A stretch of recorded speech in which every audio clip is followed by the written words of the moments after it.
Long before the mountains knew the weight of snow, and before the rivers remembered the steps of men, there was a land where the sky seemed closer, where stars touched the earth with silver fingers, and where gods still walked among mortals, unseen but felt.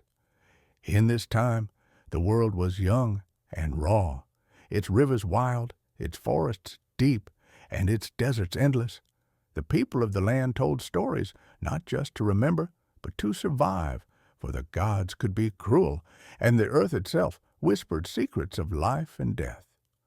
Among these lands lay the kingdom of Vereth, a city of stone and flame, perched on cliffs that fell into the stormy sea.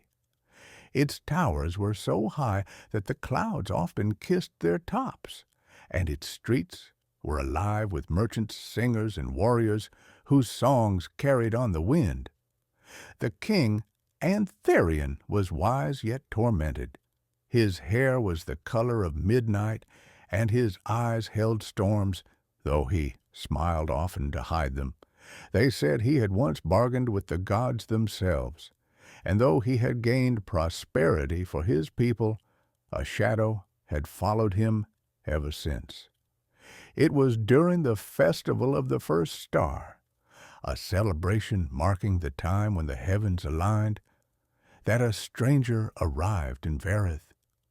She was draped in crimson, with eyes like molten gold, and a voice that seemed to echo in the minds of those who heard it. None knew her name, and yet the people felt they had known her all their lives. She spoke of the world beyond the seas, of mountains taller than the skies, and of a darkness creeping from the edges of the world, a darkness that even the gods feared. King Antherion listened, his heart heavy with unease. For many nights he had dreamed of a shadow stretching over Vereth, of flames that were cold and waters that burned. And now, in the flesh, the stranger's warnings mirrored his visions. "The balance is breaking," she said, her voice soft as wind over the dunes. "The gods are restless, and those who once ruled the shadows seek to rise again." No one could imagine the truth behind her words, not even the king. Yet that night, as the city slept, a scream tore through the streets, not of fear, but of challenge. From the mountains came creatures with eyes of fire, their bodies wrapped in smoke, moving with a speed no human could match. They carried with them symbols older than any kingdom, sigils of power that had not been seen since the gods first walked the earth. The people ran, the guards fell, and the city gates shook, as if the world itself wished to swallow Vereth whole. In the chaos, the stranger appeared before the king. "You must leave," she said urgently. "The city cannot hold. You must journey to the valley of whispering stones, where the first god slept, and awaken the one who can stand against the darkness." Antherion hesitated. To leave his kingdom was unthinkable, yet the fear in his chest was sharper than any blade. Together they fled, carrying nothing but a small obsidian box that pulsed faintly with light, as if it held a heartbeat. Through forests where trees moved with secret awareness, across rivers that hissed like serpents, and over mountains whose peaks pierced the heavens, they traveled. Along the way, Antherion learned her name, Lysara, and the truth of her mission. She was the last of the starborn, a line of humans blessed by the gods themselves to guard the balance of the world. And now that balance had tipped. Days and nights blurred into one another, and each step brought visions of the past. Empires rising and falling, gods warring over mortals, and a shadow that had lingered through every age, waiting for the moment to consume the living world.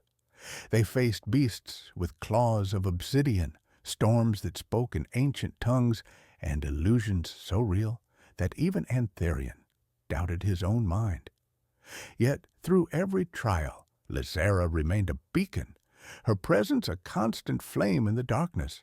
And slowly the king felt a trust growing that he had never known, not in his advisers, not in his guards, but in her alone. At last they reached the Valley of Whispering Stones, a place where the air shimmered with the weight of forgotten time.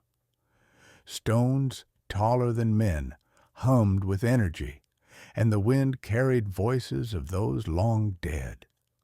In the center lay a great altar, carved from a single black monolith, and upon it rested a sleeping figure, wrapped in golden light. Lysera knelt and whispered the ancient words, and as the language of the first god filled the valley, the figure's eyes opened, eyes like molten silver, seeing all that had been and all that could yet be. The guardian rose, a being neither fully mortal nor divine, and spoke in a voice that shook the mountains. The darkness comes, as it always does, but this time the world may yet choose its fate. And so began a battle not of swords and shields, but of fire and shadow, of mortal courage and divine wrath.